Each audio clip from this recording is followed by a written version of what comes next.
TV Imaculada, o Evangelho em primeiro lugar.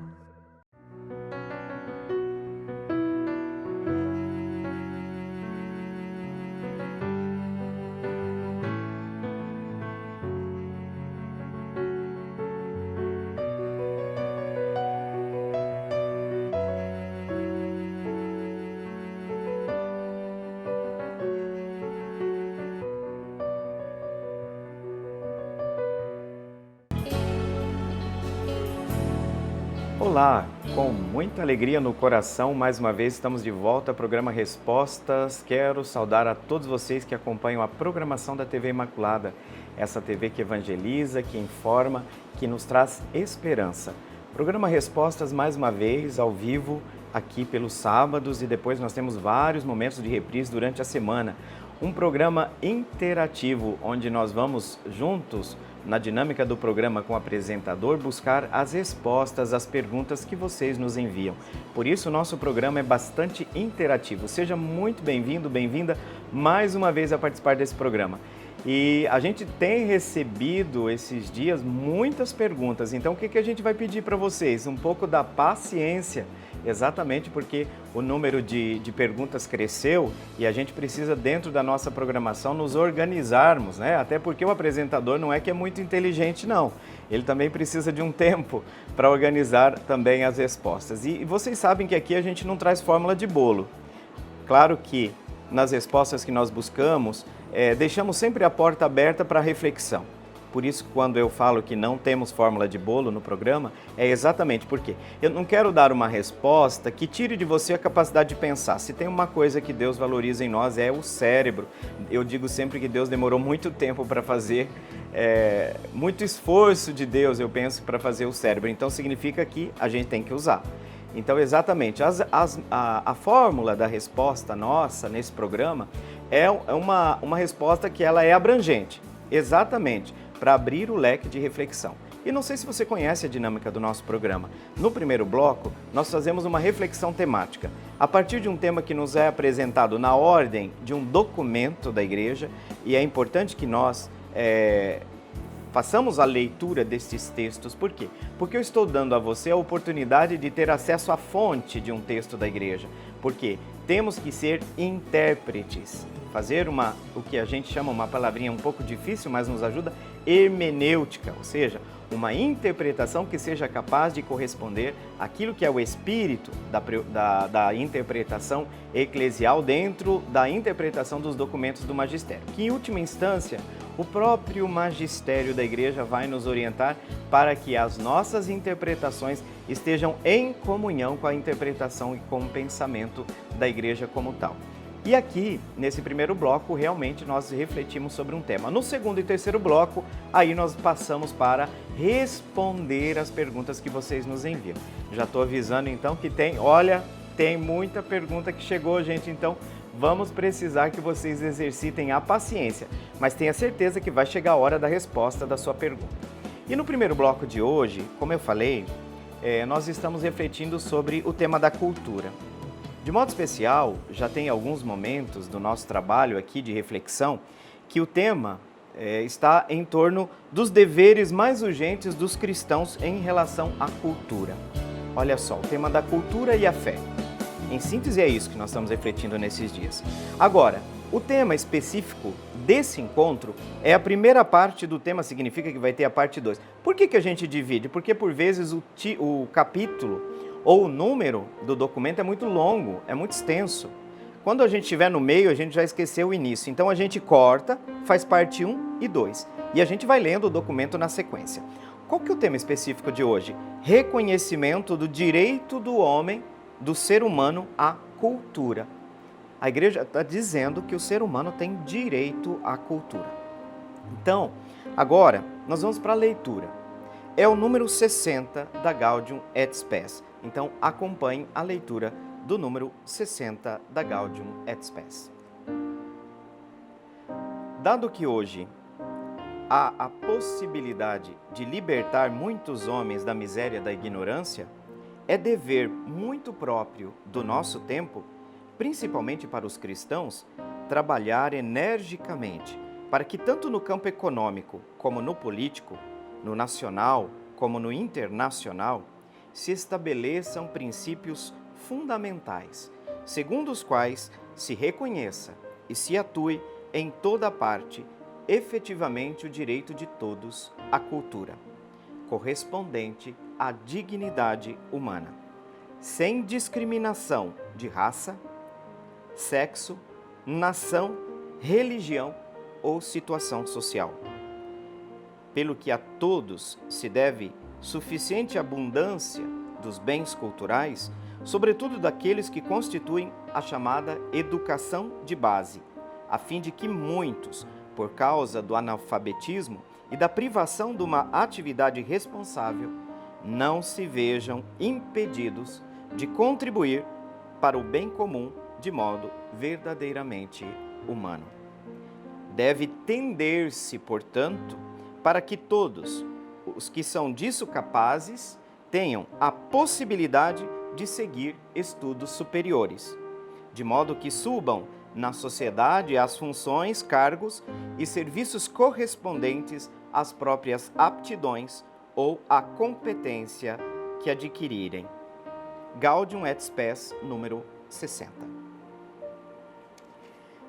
Eu sempre digo aqui no programa Respostas que se tem uma coisa que não falta à nossa igreja, são textos iluminadores da nossa caminhada como igreja, como pessoas que acreditam no Evangelho. O que falta é conhecimento, o que falta é nós acessarmos estas bases. Sobretudo nesses tempos difíceis em que as pessoas querem vender suas tendências dentro das redes sociais e, infelizmente, quanto mais extremo for um vídeo, mais ele vai repercutir na rede social, nós estamos cada vez mais nos afastando das fontes originárias da nossa fé e da nossa igreja. Por que esses textos são importantes? Exatamente porque se a gente fica com uma visão parcial do cristianismo, uma visão parcial da nossa fé, nós vamos perder a visão do todo, nós vamos perder a visão sistêmica dos conhecimentos. E vocês viram, num texto como esse, a importância que tem a gente entender que a igreja vê o ser humano do ponto de vista integral. A formação da pessoa humana tem que ser integral. Então, por cultura, nós estamos aqui percebendo que está o direito a todos, independente de raça, independente de religião, inclusive, independente de nação, independente de sexo, ter acesso a essa cultura humana. Exatamente nesse sentido, o que é a cultura? A cultura é aquilo que nos ajuda, que liberta o ser humano da miséria da ignorância. Veja que forte os termos. A cultura é aquilo que nos liberta da miséria da ignorância. Vejam, a ignorância causa miséria. A ignorância, ela é fonte de muitos males. Por isso que cada vez mais nós temos que nos preocupar para que os nossos meios de comunicação, para que as redes sociais, inclusive, nos ofereçam informações válidas, informações verdadeiras, porque o nosso juízo, o nosso discernimento sobre as coisas vai sendo deturpado à medida que cresce a desinformação nas redes sociais, nos grupos e também nos meios jornalísticos e televisivos. Isso é um perigo muito grande. Por quê? Porque à medida que a desinformação chega e ela vai sendo recebida, nós vamos ter a deturpação da própria realidade, ao ponto que, aos poucos, nós vamos criar um mundo paralelo. E esse mundo se constrói como uma bolha e se mantém como uma bolha. E qual é o problema disso? O problema é que chega um momento que ninguém mais quer desconstruir a própria bolha e vai acolher muito mal a visão da realidade. Por quê? Porque já está hermeticamente construída sobre uma ideologia. Porque toda visão parcial, que se torna uma ênfase exagerada, me dá uma visão parcial do real. Todos os extremismos se pautam numa deturpação do real. Por isso que nós precisamos de uma leitura da realidade que seja capaz de nos dar o quê? Um diagnóstico real. Não o que eu quero, mas aquilo que é. Por quê? Porque as pessoas hoje gostam das fake news. Porque as fake news alimentam a minha bolha ideológica. Eu não posso pensar fora dela. Por quê? Não existe o fora dela. Vocês entenderam o drama da desinformação?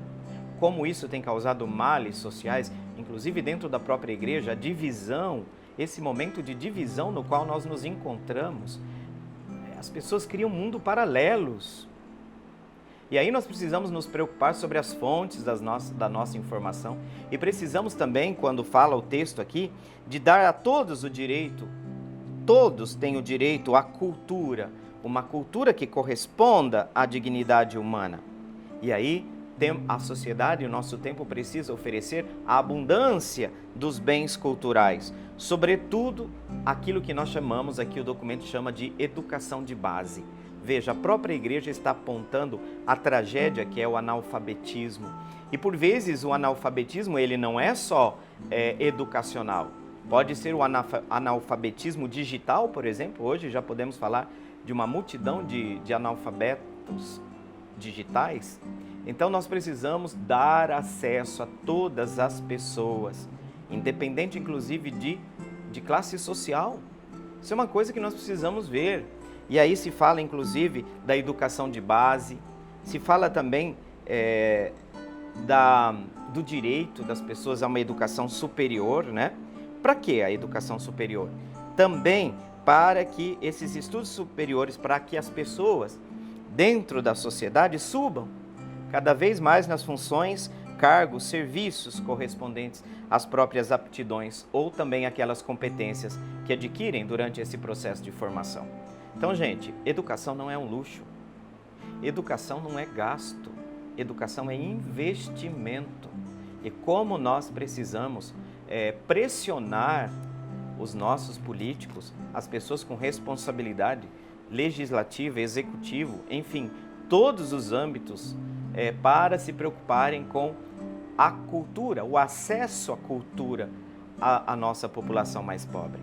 Esse é um elemento fundamental para que medicina, odonto, esses cursos que normalmente são feitos por pessoas que têm condições de pagar, para que também as pessoas de outras classes tenham acessos a esses tipos de formação e de cursos. Isso é fundamental. Vejam, nós estamos falando aqui, gente, de direito humano à cultura. Ou seja, a cultura não pode ser privilégio de uma casta, de pequenos grupos dentro da sociedade. O conhecimento não pode ficar nas mãos de poucos. Por isso que, mais do que nunca, a própria ciência, nesse contexto de negacionismo científico, a própria ciência tem que se preocupar muito mais hoje em apresentar para a sociedade os métodos que são próprios da ciência, porque é tanto absurdo que a gente escuta em relação a vacinas, em relação aos métodos científicos, onde a opinião das pessoas se sobressai aos processos metodológicos científicos. Isso é muito grave, isso é gravíssimo.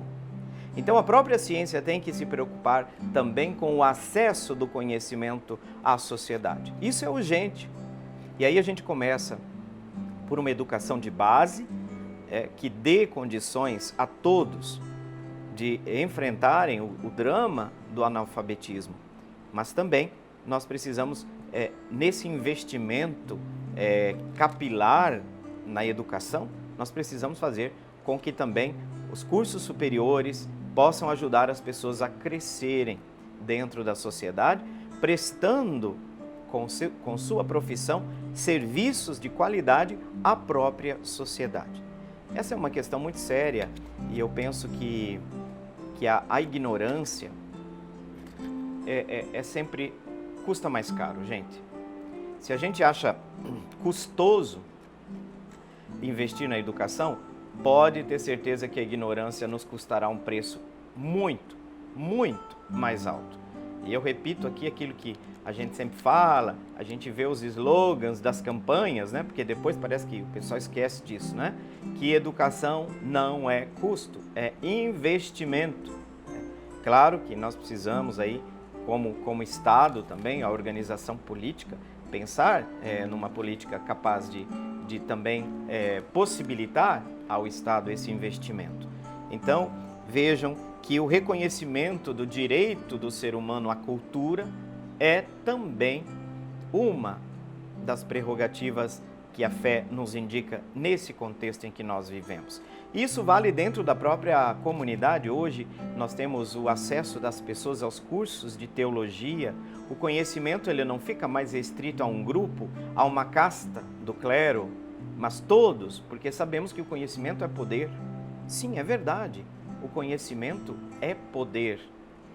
E neste sentido, a gente percebe que, sobretudo os nossos jovens das nossas periferias, por vezes, eu até nas minhas redes sociais eu peço, olha, vamos investir nessa juventude que tem seus sonhos, mas que olham para a sociedade com muito pouca esperança. Por quê?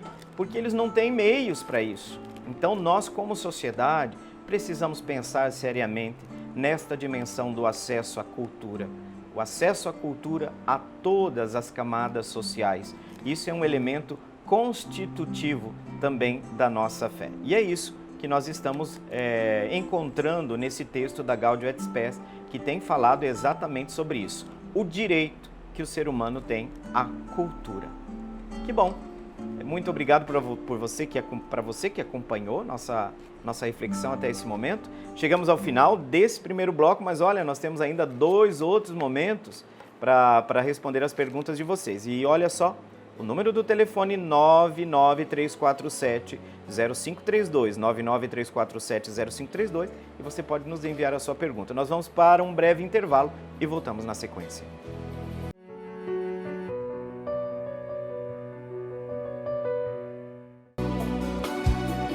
Muito bem, de volta nesse belíssimo cenário. Ainda a gente está comentando sobre um novo cenário do programa Respostas, para vocês verem o carinho da equipe da TV Imaculada. E ficou bonito, né, gente? O pessoal tem elogiado muito, né?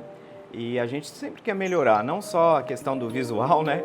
Mas até, também a questão dos conteúdos do nosso programa. E a gente fica muito feliz de saber da audiência, da participação desse programa. Quero agradecer imensamente o carinho de todos vocês. E no segundo bloco, como eu já tinha dito, nós começamos a responder as perguntas que vocês nos mandam. Não são poucas, mas eu quero ainda disponibilizar o telefone que a produção coloca à disposição de vocês, 99347-0532. Aí você pode enviar seu comentário, tá? E a sua pergunta, as suas observações, tá? E a gente recebeu também durante a semana alguns comentários muito positivos, de alguém que acessou o programa pela primeira vez, ficou empolgado e já nos prometeu que vai fazer muitas perguntas. Vai com calma, tá certo? Mas que bom, a gente fica feliz com a participação de vocês e o programa está aí aberto para servir a comunidade, tá certo? E nós vamos agora para a pergunta. Vamos começar hoje com a pergunta da Vanessa. Vanessa, muito obrigado pela sua participação. A Vanessa é do Jardim Pênfigo, então nossa saudação carinhosa a todos os moradores do Jardim Pênfigo. A pergunta da Vanessa é o seguinte: como foi o encontro de Paulo com Pedro? Eles chegaram a brigar por conta da administração da igreja? Muito interessante sua pergunta, Vanessa. Sabemos que a história de Paulo é uma história um pouco mais complexa, porque o título de apóstolo, em certo sentido, é uma conquista gradativa, é um reconhecimento gradativo que a comunidade deu a Paulo. Por quê? Porque no primeiro início, no primeiro momento, a comunidade cristã entendia a evangelização voltada para o núcleo do povo de Israel. Uma vez que Jesus é o Messias, ele veio para o povo da aliança. Não se tinha, num primeiro momento, a visão de uma evangelização dos pagãos, por exemplo. Nesse campo, Paulo foi escolhido. Inclusive, nesses dias nós estamos lendo, na primeira leitura dos Atos dos Apóstolos, exatamente ontem foi lido a conversão.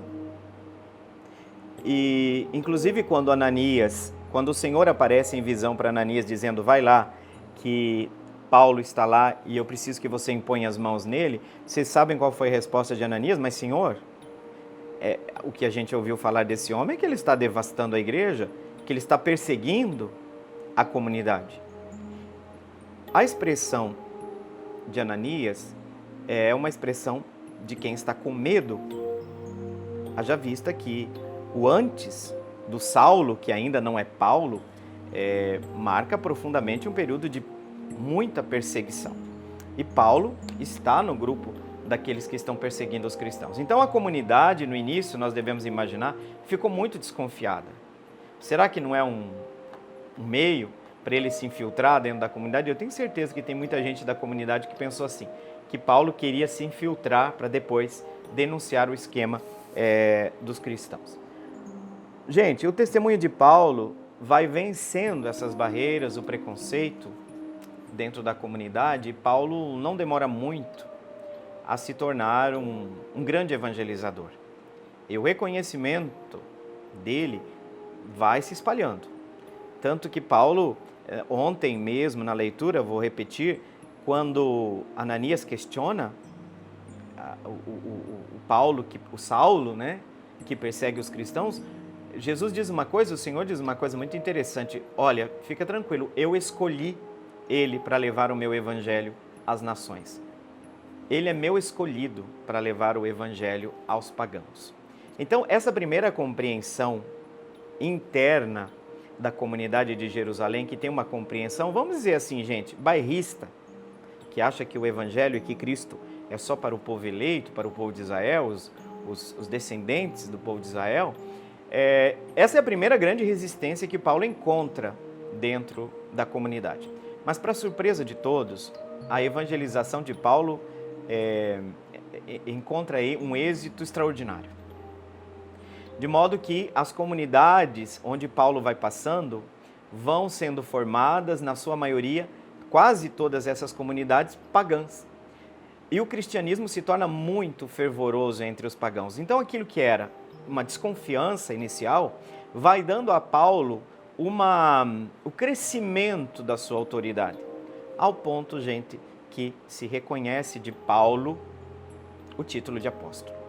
Mas isso não aconteceu de uma hora para outra, isso foi sendo construído dentro da comunidade ao ver o quê? O êxito, o sucesso, vamos assim dizer, das evangelizações de Paulo. E o testemunho desse homem. Esse homem chegava em comunidades onde se sabia que o apóstolo tinha o direito a receber, por exemplo, a doação da comunidade. Ele se colocava a trabalhar, por quê? Porque ele não queria ser um peso para a comunidade. Imaginemos o testemunho e a responsabilidade de Paulo. Então, Paulo chegou a um tal patamar de importância dentro do cristianismo nascente, que a ele vem reconhecido o título de apóstolo. E vejam, Roma, que tem como fundador o apóstolo Pedro, também Paulo tem uma importância fundamental. Haja vista que diante da Basílica São Pedro, em Roma, nós temos duas estátuas, uma de Pedro e outra de Paulo. E os dois são celebrados no mesmo dia. Isso para mostrar a importância que Paulo ganhou dentro da comunidade, dentro da igreja. Agora, aconteceram alguns conflitos dentro da igreja inicialmente? Sim, alguns conflitos porque Paulo tinha uma personalidade muito... Como que eu diria assim? Paulo é um homem muito honesto do ponto de vista da sua... É um homem muito íntegro. Era íntegro antes da sua conversão ao cristianismo, porque via no cristianismo uma ameaça à sua fé, a compreensão que ele tinha de fé, e tornou-se também um homem bastante, digamos, crítico e propagador da fé cristã também na sua integridade depois.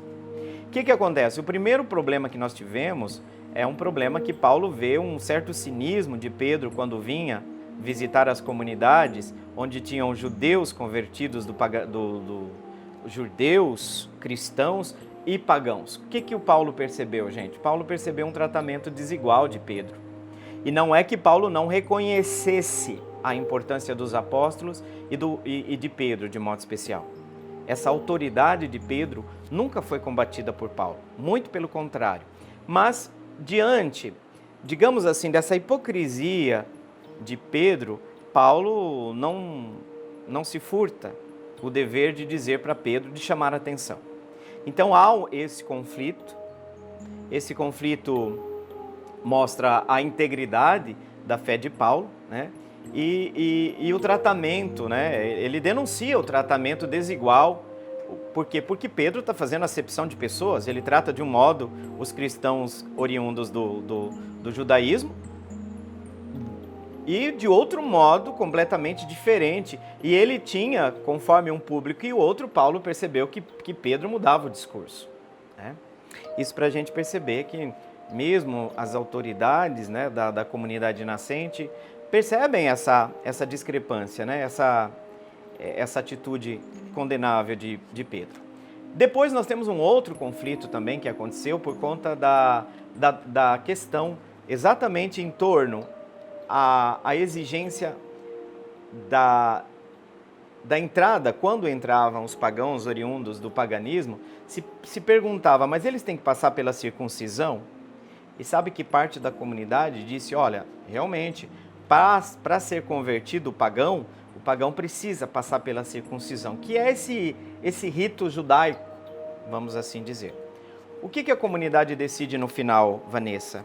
A comunidade decide que não há necessidade. Nós e o Espírito Santo decidimos, é a palavra final de Pedro, em nome da comunidade. Com certeza essa decisão alegrou muito a Paulo, porque Paulo era um dos defensores da não necessidade do rito da circuncisão para os pagãos, para os cristãos oriundos do paganismo. E aí Pedro faz um discurso muito bonito, inclusive, olha, nós decidimos, nós e o Espírito Santo, não colocar nas costas das pessoas que vêm do paganismo nada além daquilo que é essencial. Não comer as carnes dos ídolos oferecidas aos deuses pagãos, porque, e ele até explica, porque isso pode causar confusão na mente dos fiéis. Então, quem olha isso de fora, os outros cristãos podem sentir isso, isso pode causar escândalo. Tirando a lei daquilo que é essencial, Pedro diz, não há necessidade. Nós somos novas criaturas e é para a liberdade que Cristo nos libertou.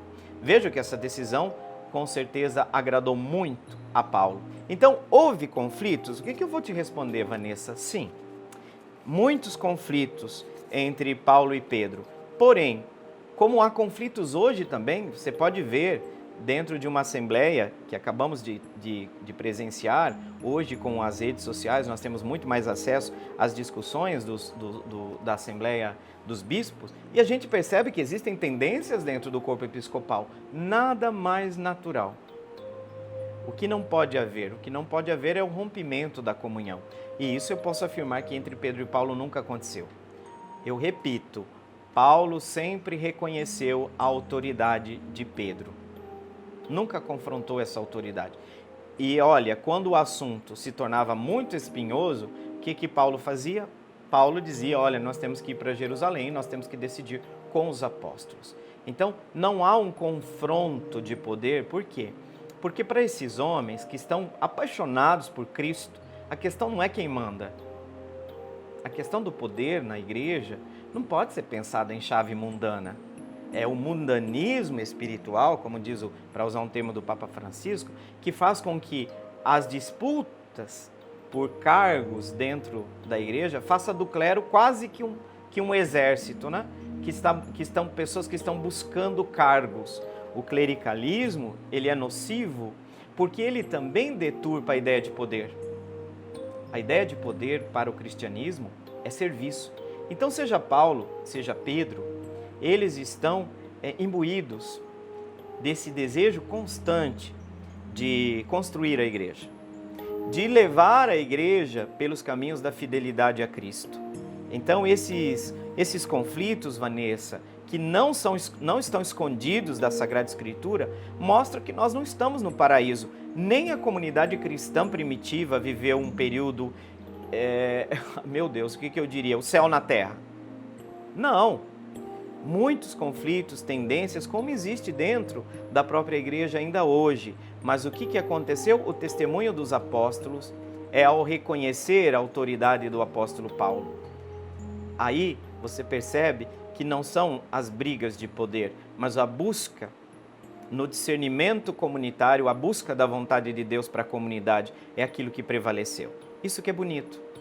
E aí a gente percebe que cada um, no fundo, tem que ceder à ação do Espírito.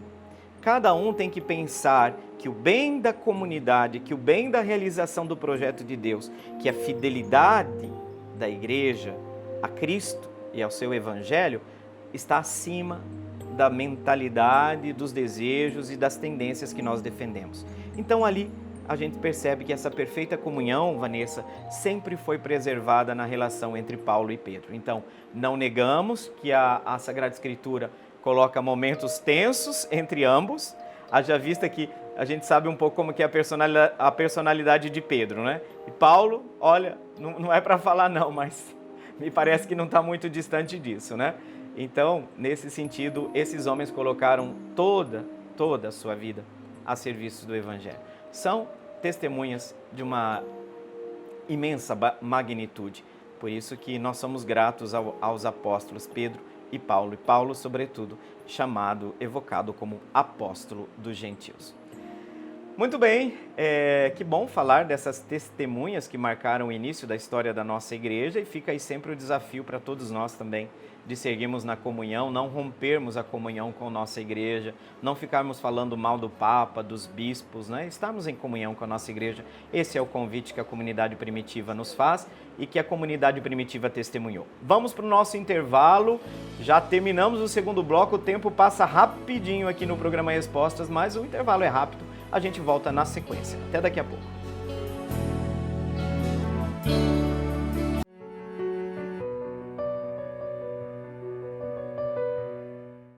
Muito bem, promessa feita, promessa cumprida, já estamos de volta aqui com esse número grande de perguntas. Eu falei para vocês, exercitem a paciência, tá certo? A gente vai procurar sempre responder. A gente não joga nenhuma pergunta aqui no programa, não jogamos fora nenhuma pergunta, tá certo? Pessoal, nós vamos praticamente, nessa próxima pergunta, é a pergunta do Armando. Armando, obrigado pela sua participação aqui no programa. O Armando, que é lá do Jardim Noroeste, saudação a todos os moradores do Jardim Noroeste. Que bom, vocês que estão aí na sintonia conosco. É uma pergunta da área bíblica. A pergunta do Armando é a seguinte: quais são os livros sapienciais e por que recebem esse nome? Quais são os livros sapienciais e por que recebem esse nome? Amados e amadas em Cristo, o que a gente pode dizer? Dentro da Sagrada Escritura, Armando, eu posso dizer assim, começar do macro na reflexão. Depois de que se avançou muito a ciência da interpretação bíblica, nós temos a redescoberta do que nós chamamos de gêneros literários. Você sabia que dentro da Sagrada Escritura existem inúmeros gêneros literários? Por exemplo, eu vou dar um exemplo, um gênero literário histórico. O que significa o gênero literário histórico? Eu posso esperar destes livros ou desta parte da Bíblia que estão encaixados nesse gênero literário específico, informações históricas. Tá certo? Então, eu não posso esperar de toda a Sagrada Escritura informações históricas. Se por histórico eu estou pensando na ciência positiva da história, da historiografia. Como, por exemplo, o gênero literário dos primeiros capítulos da Bíblia não são históricos. Tá? Nós não estamos, o autor sagrado não estava preocupado em dizer como Deus criou o mundo. Ponto. Tá? Não é do gênero literário histórico. Ah, mas não era verdade? Como? O que nós temos que cavar no nosso trabalho de interpretação é a revelação de Deus nos textos. Mas todo mundo sabe que a Bíblia, enquanto tal, não é um livro de ciência.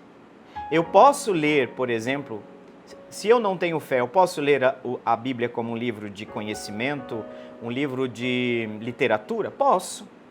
Mas para nós que cremos, o que nós cavamos dentro do significado alegórico, dentro do significado daquilo que nós buscamos, é a verdade de fé ali contida. Aí nós vamos falar de senso literário, vamos falar de sentido espiritual da leitura, que é aquilo que nos ajuda a acessar a verdade que Deus está querendo exprimir ali. Esse é o ponto central da nossa visão da revelação que está contida na Sagrada Escritura. É buscar esta revelação de Deus. Então, o gênero literário histórico é um gênero da Sagrada Escritura. Entre tantos gêneros literários da Sagrada Escritura, olha só, nós encontramos, por exemplo, gêneros literários narrativos. Os evangelhos estão dentro desse gênero literário narrativo. E aí? E os livros sapienciais? Exatamente, os livros sapienciais se enquadram, Armando, dentro desse gênero literário que nós vamos chamar de gênero sapiencial, tá? Quais são? Primeira pergunta que o Armando está fazendo para nós, quais são os livros que se encaixam no gênero literário sapiencial? São 7 livros. Ou seja, quando você vai ler, quando você vai fazer o trabalho de interpretação desses livros, você sabe que ali você já tem um quadro que especifica qual é o gênero literário desses livros. E o que você vai esperar desses livros? Aquilo que o gênero literário indica. O que o gênero literário sapiencial indica? O que significa? Por que sapiencial? Sapiencial, né, vem da palavra sabedoria. Boa parte desses livros recolhem ditados, odetos, como a gente costuma dizer, provérbios, que vêm da sabedoria de Israel.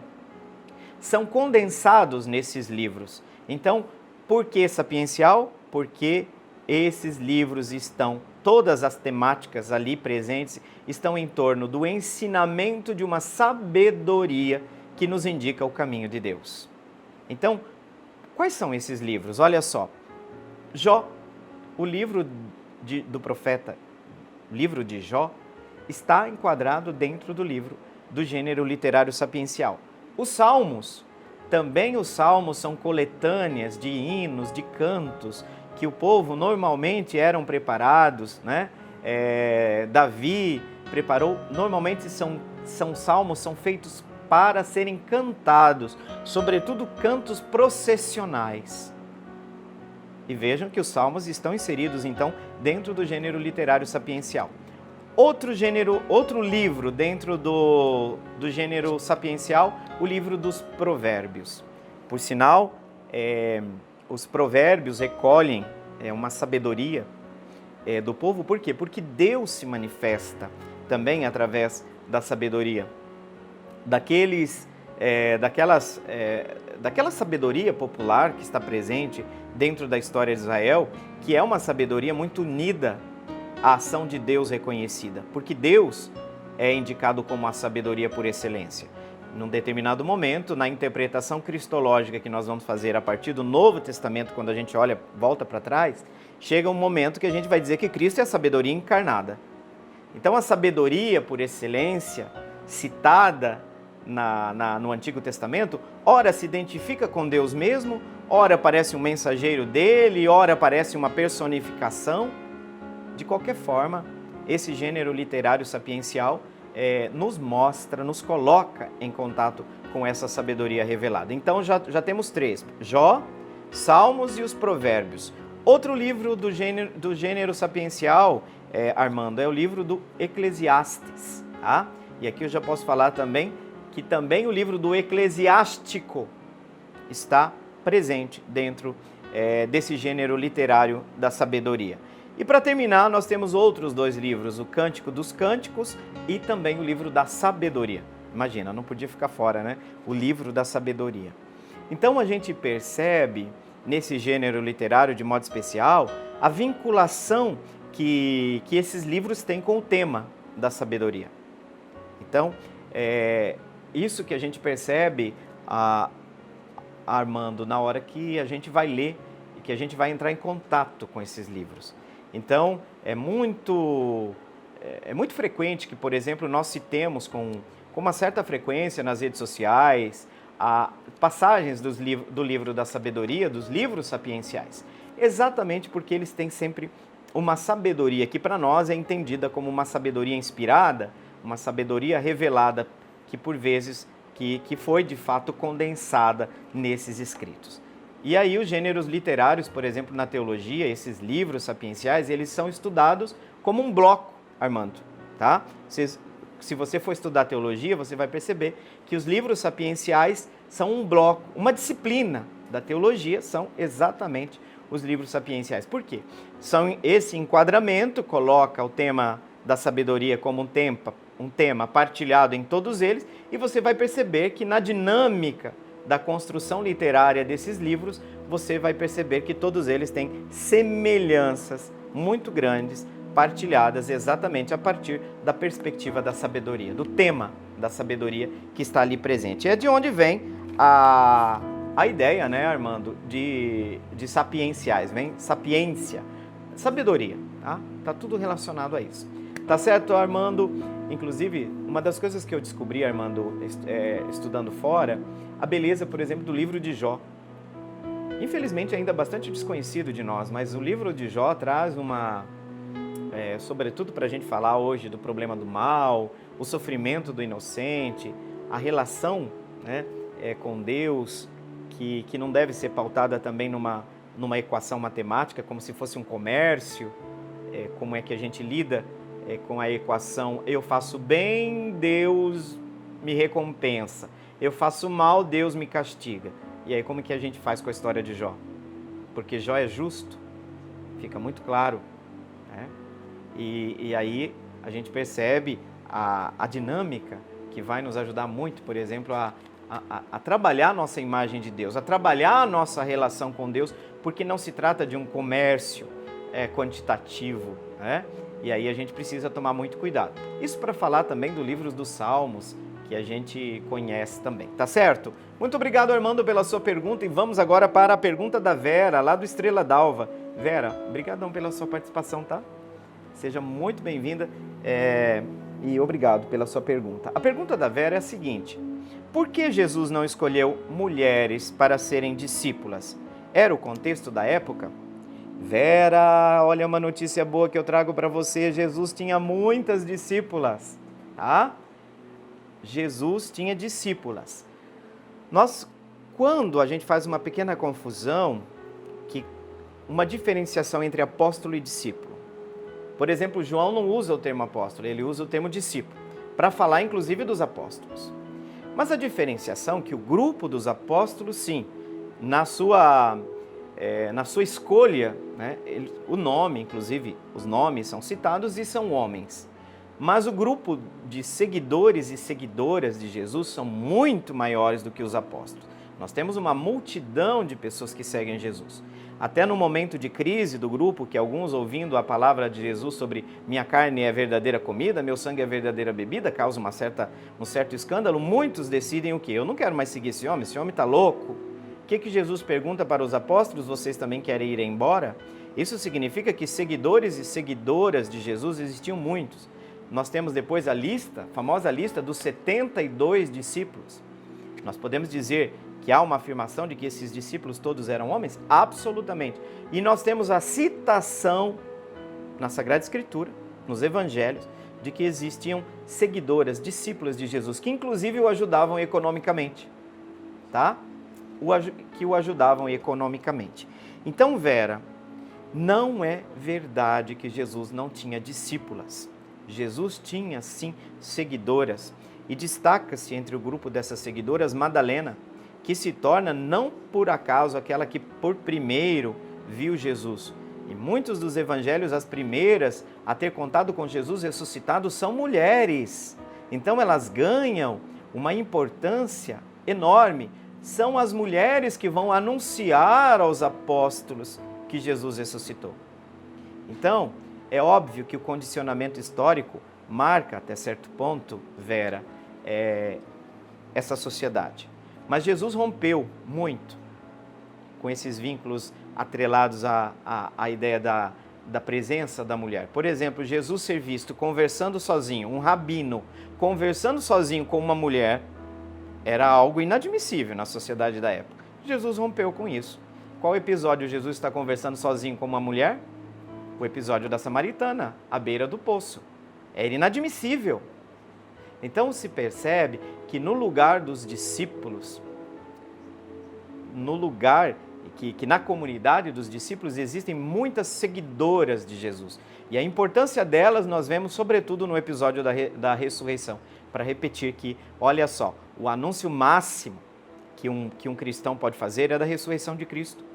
E muitos evangelhos, as primeiras aparições de Jesus são aparições a mulheres. Isto, por exemplo, esse ano, o evangelho da ressurreição da vigília pascal falava dos 2 anjos que comunicaram às mulheres vão correndo avisar os apóstolos, e quem que aparece para elas pelo caminho? O próprio Jesus. E a história inesquecível do encontro de Jesus com Madalena, né? Rabi, Senhor, ela reconhece, já pela forma com que Jesus chama, que é Ele, né? Então, Jesus tinha uma relação muito extraordinária com as mulheres, que em muitos aspectos rompeu com essa visão da época, tá? Então, Vera, Jesus tinha discípulas, que maravilha, e você é uma delas, viu? Tá certo? Você é uma delas. Chegamos ao final do nosso programa Respostas, deixando aquele abraço imenso, gigantesco, mas também invocando pela intercessão de Maria Imaculada a bênção de Deus sobre você, sobre seus projetos, sobre seus sonhos, sobre sua família. Então, aqui invocamos a intercessão daquela que era invocada como a Imaculada, sem mancha, sem pecado, toda de Deus e toda nossa. Então, pela intercessão de Maria Imaculada, desça sobre todos vocês que estão participando deste programa, estão conosco, sobre as pessoas que vocês amam e aquelas que vocês querem amar ainda mais, a bênção de Deus Todo-Poderoso, Pai, Filho e Espírito Santo. Amém. Muito bem, a gente termina aqui com essa bênção de Deus e com aquele sentimento de gratidão porque você esteve conosco. Mas não saia da programação da TV Imaculada, essa TV que traz luz, traz evangelização e informação. E a gente permanece assim ligadinho na nossa igreja, no caminho, na comunhão com ela. Até o próximo encontro. Muito obrigado. Salve Maria Imaculada. Meu coração é para ti, Senhor. Meu coração é para ti.